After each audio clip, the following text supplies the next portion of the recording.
పేదలు అమాయక ప్రజల భూములను పర్యవేక్షించేందుకు ఉమ్మడి ఆంధ్రప్రదేశ్ రాష్ట్ర హయాంలో తీసుకువచ్చిన ల్యాండ్ గ్రాబింగ్ యాక్ట్ను తెలంగాణను కాంగ్రెస్లోని ప్రభుత్వం వెంటనే పునరుద్ధరించాలని హైకోర్టు న్యాయవాది రాపోలు భాస్కర్ కోరారు. ఈ మేరకు గురువారం ఆయన రాష్ట్ర ముఖ్యమంత్రి రేవంత్ రెడ్డికి ఈమెయిల్ ద్వారా వినతి పత్రాన్ని పంపించారు. అనంతరం సైదాబాద్ డివిజన్ కళ్యాణ నగర్లోని తన కార్యాలయంలో విలేకరుల సమావేశంలో మాట్లాడుతూ 1982లో తీసుకురాబడిన ల్యాండ్ గ్రాబింగ్ యాక్ట్ వలన ఎంతో మంది అమాయక ప్రజల భూములు సంరక్షించబడ్డాయని అన్నారు. పేదల భూములను ఆక్రమించే వారిపై కఠిన చర్యలు తీసుకోబడ్డాయని వివరించారు. అయితే తెలంగాణ ప్రత్యేక రాష్ట్రం ఏర్పడిన తరువాత అప్పటి టీఆర్ఎస్ ప్రభుత్వం 2016లో ఈ యాక్ట్ను చట్ట వ్యతిరేకంగా కేవలం ఒక జీవోతో రద్దు చేసిందని విమర్శించారు. దాంతో అప్పటి నుండి పలుకుబడి గల ఆక్రమణదారులు మరలా అమాయక ప్రజల భూములను ఆక్రమిస్తున్నారని ఆరోపించారు. దాంతో భూ సమస్యల పరిష్కారం కోసం కోర్టుల్లో లక్షలాది కేసులు పెండింగ్ లో ఉన్నాయన్నారు. ప్రజల పక్షాన నిలుస్తున్న కాంగ్రెస్ ప్రభుత్వం వెంటనే ల్యాండ్ గ్రాబింగ్ యాక్ట్ ను పునరుద్ధరించి అమాయక ప్రజలకు అండగా నిలవాలని ఆయన కోరారు. తెలంగాణ రాష్ట్రంలో విపరీతంగా ల్యాండ్ గ్రాబింగ్ కేసులు పెరుగుతూ ఉన్నాయి. అమాయకులకు సంబంధించినటువంటి భూముల్ని, ఆస్తుల్ని కొంతమంది సంఘ వ్యతిరేక శక్తులు విపరీతంగా ఆక్రమిస్తారు. ముఖ్యంగా గత ఆంధ్రప్రదేశ్ ప్రభుత్వం, ఉమ్మడి ఆంధ్రప్రదేశ్ ప్రభుత్వం, తెలుగుదేశం ప్రభుత్వం ఈ రాష్ట్రాన్ని పరిపాలించేటటువంటి క్రమంలో ఆర్థికంగా తర్వాత ల్యాండ్స్ని ఆక్రమించేటటువంటి వాళ్ళ మీద చర్యలు తీసుకోవాలని ల్యాండ్ గ్రాబింగ్ పాల్పడుతున్నటువంటి వ్యక్తుల నుంచి అమాయకమైనటువంటి వ్యక్తుల యొక్క ఆస్తులు కాపాడడం కోసం the Andhra Pradesh land grabbing prohibition act 1982 అనేటటువంటి పేరుతోటి ఒక యాక్ట్ని తీసుకురావడం జరిగింది. దీని యొక్క ముఖ్యమైనటువంటి ఉద్దేశం ఏంటంటే, ఎవరి భూమి అయినా అక్రమంగా ఎవరైనా ఆక్రమిస్తే బాధితులు ల్యాండ్ గ్రాబింగ్ ట్రిబ్యునల్కి వచ్చి కేసులు పెడితే 6 నెలల కాలంలోనే ఆ కేసుని డిస్పోజ్ చేయాలి, బాధితులకు న్యాయం చేయాలనేది దాని యొక్క ముఖ్యమైనటువంటి ఉద్దేశం. అంత మంచి చట్టం ఉండటం వల్ల చాలామంది ల్యాండ్ గ్రాబర్స్ భయపడి అమాయకుల యొక్క భూములను ఆక్రమించుకోకుండా వెనకపోయారు. కానీ 2014లో తెలంగాణ రాష్ట్రం వచ్చిన తర్వాత అప్పుడున్నటువంటి బీఆర్ఎస్ ప్రభుత్వం ఈ యాక్ట్ని, ల్యాండ్ గ్రాబింగ్ ప్రొహిబిషన్ యాక్ట్ 1982 అనేటటువంటి చట్టాన్ని రద్దు చేసింది. ఒక జీవో ఇచ్చి, జీవో ఎంఎస్ నెంబర్ 113 అనేటటువంటి ఒక జీవోనిచ్చి ఒక యాక్ట్నే ఆపరేషన్ అంతా ఆపేసింది. చట్టం ఏదైనా గతంలో ఒక చట్టం ఉన్నప్పుడు ఆ చట్టం రద్దు చేయాలంటే దానికి ఒక అసెంబ్లీ తీర్మానం ఉండాలి, క్యాబినెట్ తీర్మానం ఉండాలి, లెజిస్లేచర్ తీర్మానం ఉండాలి. ఇవన్నీ ఏవి లేకుండా ఒక్క జీవో ఇచ్చి ఆ కేసులన్నింటినీ ఆ మొత్తం ల్యాండ్ ట్రిబ్యునల్ కోర్టుల నుంచి బదిలీ చేయటం, దాంతోపాటు ఏంటంటే ఆ యాక్ట్ని అబైన్స్లో పెట్టడం అనేది జరిగింది.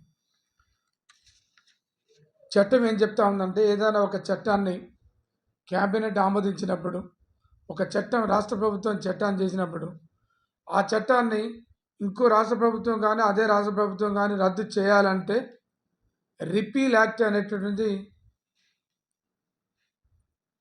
చేయాలి. ఆ రాష్ట్ర క్యాబినెట్ ఆమోదం పొందాలి.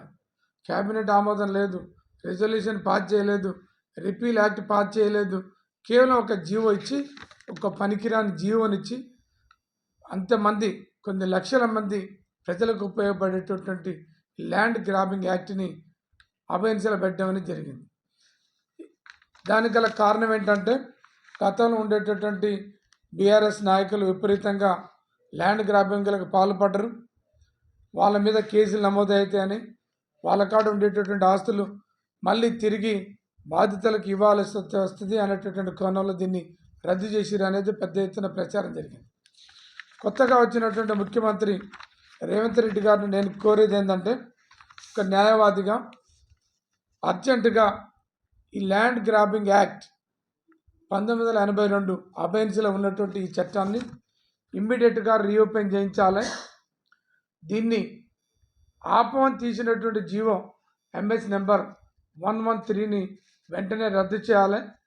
ఈ చట్టం ల్యాండ్ గ్రాబింగ్ ప్రొహిబిషన్ యాక్ట్ని ఇమ్మీడియట్గా రీఓపెన్ చేయించి ఆ జీవోని క్యాన్సిల్ చేయించి రాష్ట్రంలో ల్యాండ్ గ్రాబింగ్ పాల్పడుతున్నటువంటి వాళ్ళందరి గుండెలలో రైళ్లు పరిగెత్తించేటటువంటి వాతావరణంలో ఈ రాష్ట్రంలో ఇప్పటికే ఆక్రమించుకున్నటువంటి భూములన్నిటిని కూడా ఈ యాక్ట్ తోటి అందరికీ న్యాయం జరిగేటటువంటి పద్ధతులలో ఈ యాక్ట్ని రీఓపెన్ చేయించాలని, ల్యాండ్ గ్రాబింగ్ ట్రిబ్యునల్స్కి ఈ కేసుల్ని బదిలీ చేయించాలని, తొందరగా స్పీడీగా ఈ కేసులు నడిపించి విచారణ జరిపించి 6 నెలల కాలంలోనే బాధితులందరికీ న్యాయం చేయాలని చెప్పేసి నేను కోరుతాను.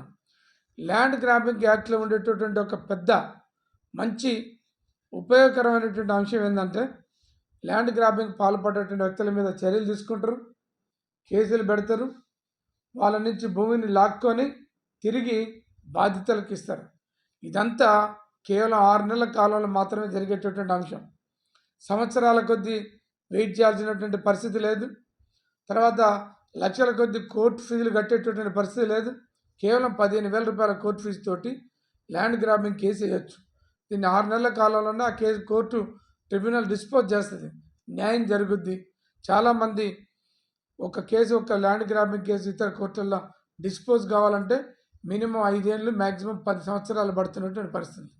ఆ లోపల బాధితులు ల్యాండ్ ఎవరైతే యజమానులు ఉన్నారో వాళ్ళందరూ కూడా చాలామంది 70%, 80% చచ్చిపోతుంది. చచ్చిపోయిన తర్వాత ఆస్తులు వాళ్ళ చేతులకు వచ్చేటటువంటి పరిస్థితి లేదు. ల్యాండ్ గ్రాబింగ్ పాల్పడేటువంటి వ్యక్తులకు న్యాయం జరుగుతుంది తప్ప బాధితులకు న్యాయం జరుగుతలేదు. అందుకనే ఈ రాష్ట్రంలో అబైన్స్లో పెట్టినటువంటి ల్యాండ్ గ్రాబింగ్ యాక్ట్ని ఇమ్మీడియట్గా రీఓపెన్ చేయాలి.